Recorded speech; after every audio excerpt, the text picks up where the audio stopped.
Senior सहाफ़ी और तजियाकार आसमा शिराजी के मुताबिक पुराने वक्तों की कहानियों में था कि सुबह सादिक शहर में दाखिल होने वाले पहले शख्स के हाथ मुमलिकत की बागडोर थमा दी जाएगी।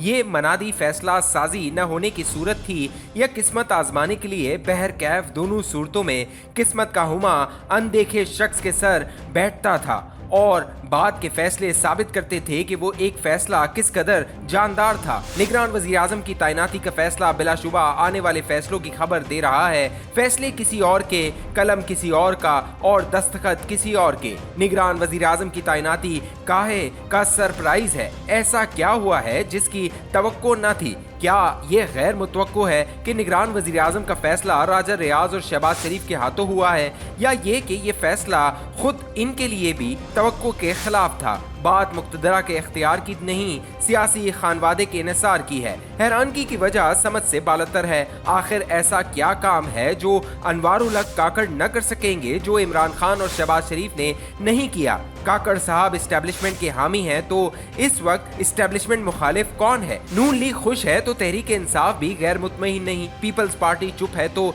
JUIF खामोश और ANP राजी। सिर्फ BNP मेंगल ठहरे पानी में पत्थर मार रही है। काकड़ साहब में वो सब कुछ है जो बाकियों में भी था।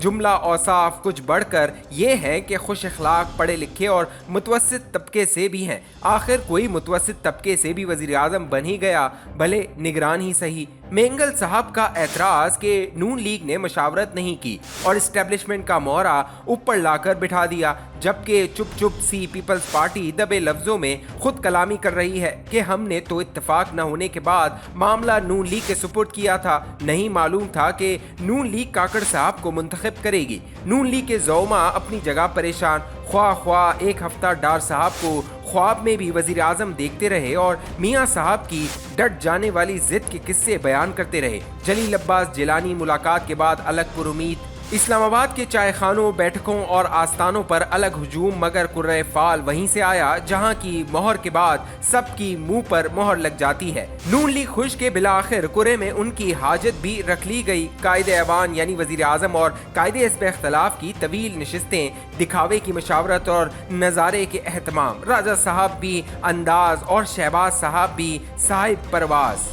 सब अपनी अपनी जगह राजी, मगर पिंडी ले गया बाजी। मुस्लिम लीग नवाज के तकरीबन तमाम हामी शशदर हैं कि नून लीग ने नजरिए जरूरत के तहत सेनेटर अनवारुल हक काकड़ की तैनाती का फैसला किया या नजरिए सहूलत के तहत, क्योंकि पेश मंजर में बज़ाहिर बलूचिस्तान की नशिस्तें और मुमकिना इत्तेहाद की झलक नजर आ रही है। यूं भी बलूचिस्तान का सियासी मुस्तकबिल हमेशा महफूज हाथों में ही रहा है। न सिर्फ ये बल्कि बाप की जमानत के बगैर हुकूमत पाकिस्तान का तहफ़्फ़ुज़ भी अब नामुमकिन नजर आता है। जाने अख्तर मेंगल साहब सरप्राइज क्यों हुए, हालांकि वो नून लीग के पुराने वाकिफकार हैं। बहरहाल उनका शिकवा अपनी जगह के बलूचिस्तान में उनकी सियासत के दरवाजे बंद, जबकि इस्टेब्लिशमेंट की हामी जमात के लिए दरवाजे पुख्ता कर दिए गए हैं। निगरान वजीर आजम काकड़ साहब नहीं, कोई और भी आ जाते तो भी सवाल अपनी जगह मौजूद है कि नून लीग ने यही पॉलिसी इख्तियार करना थी तो 5 साल पहले कर ली होती। नून लीग सियासत के गर्दाब में उसी महवर पर आ पहुंची है जहां मसलिहत के नाम पर सियासी मफाद हासिल किया जाता है। शायद मुस्लिम लीग नवाज की जमहूरियत पसंदी का पैमाना खत्म हो चुका, वोट को इज्जत दे देकर थक गए। गुज़िश्ता चंद हफ्तों की कानून साजी और फैसलों ने सियासत को वहीं ला खड़ा किया जहां 30 साल पहले थी। न चेहरे बदले हैं, न सियासत का अंदाज। कोई क्यों कर हिसाब लगाएगा कि क्या खोया और क्या पाया।